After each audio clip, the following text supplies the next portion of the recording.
આજે એક એવી હૃદયદ્રાવક ઘટના વિશે વાત કરવાની છે જેમણે અમેરિકામાં વસતા આખા ગુજરાતી સમુદાયને હચમચાવી દીધો છે।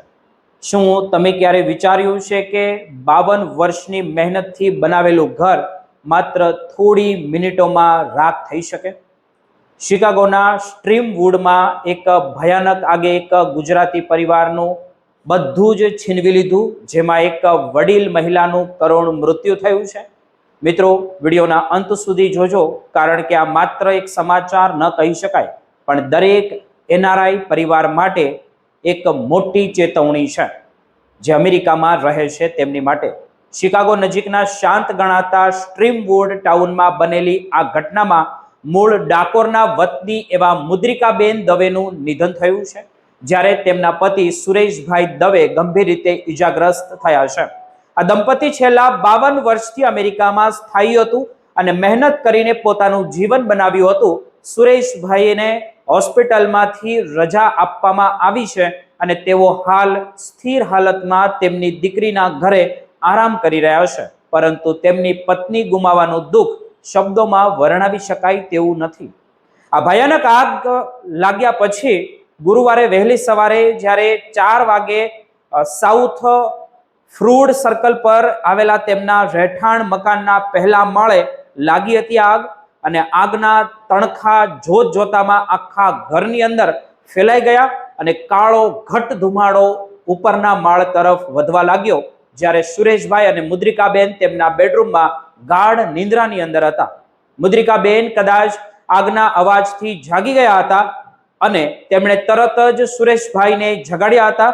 સુરેશભાઈએ જેવો બેડરૂમનો દરવાજો ખોલ્યો કે તરત જ કાળો ધુમાડો રૂમમાં એકદમ ઝડપથી ઘૂસી ગયો, જેમના કારણે શ્વાસ લેવો પણ મુશ્કેલ બની ગયો। મિત્રો, જીવ બચાવવા માટે સુરેશભાઈએ બારી ખોલી અને બંનેએ સાથે નીચે કૂદવાનો પ્રયાસ કર્યો, પરંતુ કમનસીબે મુદ્રિકાબેનને પગની તકલીફ હોવાથી તેઓ કૂદી શક્યા નહીં અને તેમનો હાથ સુરેશભાઈના હાથમાંથી એકદમ છૂટી ગયો। માત્ર થોડી જ સેકન્ડમાં ધુમાડાના કારણે તેઓ બેભાન થઈ ગયા અને 79 વર્ષના સુરેશભાઈએ હિંમત હાર્યા વગર બારીમાંથી બહાર કૂદકો માર્યો અને નીચે રહેલા એક શેડ પર પડ્યા, જેમના કારણે તેમને ઈજાઓ થઈ અને શરીરના ભાગો દાઝી ગયા હતા। એક જાગૃત પાડોશીઓએ સીડી લાવીને તેમને સુરક્ષિત રીતે નીચે ઉતાર્યા। 911 પર કોલ મળતા જ ફાયર ફાઇટરોની ટીમ ઘટના સ્થળે પહોંચી હતી, પરંતુ ત્યાં સુધીમાં આખું ઘર આગની લપેટમાં આવી ગયું હતું। સુરેશભાઈએ ઈજાગ્રસ્ત હાલતમાં પણ બૂમો પાડીને કહ્યું કે તેમની પત્ની અંદર ફસાયેલી છે।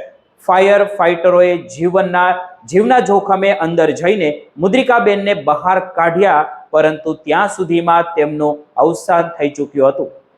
આ કામગીરી દરમિયાન એક ફાયર ફાઇટર પણ દાઝી ગયો હતો, જેને હોસ્પિટલ ખસેડવામાં આવ્યો હતો। સુરેશભાઈના ભાઈ જીતુભાઈ દવેએ મીડિયાને જણાવતા કહ્યું છે કે સુરેશભાઈએ કૂદવામાં 5 સેકન્ડનો પણ વિલંબ કર્યો હોત તો કદાચ તેઓ પણ આજે આપણી વચ્ચે ન હોત। સુરેશભાઈ વર્ષો સુધી હોફમેન એટેસ્ટ ઇન્ડિયા હાઉસ રેસ્ટોરન્ટમાં શેફ તરીકે સેવા આપી ચૂક્યા છે। આ ઘટના આખી ગુજરાતી સમાજ માટે એક બોધપાઠ એ રીતે છે કે ઘરમાં સ્મોક ડિટેક્ટર રાખવા અને ઇમરજન્સી એક્ઝિટ વિશે જાગૃત રહેવું કેટલું જરૂરી છે। મુદ્રિકાબેનના અંતિમ સંસ્કાર 2 દિવસ પછી કરવામાં આવ્યા હતા। દવે પરિવાર પર આવેલી આ આફત આખા ગુજરાતી સમુદાય તેમની સાથે છે અને સુરેશભાઈ જલ્દી સ્વસ્થ થાય તેવી પ્રાર્થના કરી રહ્યા છીએ।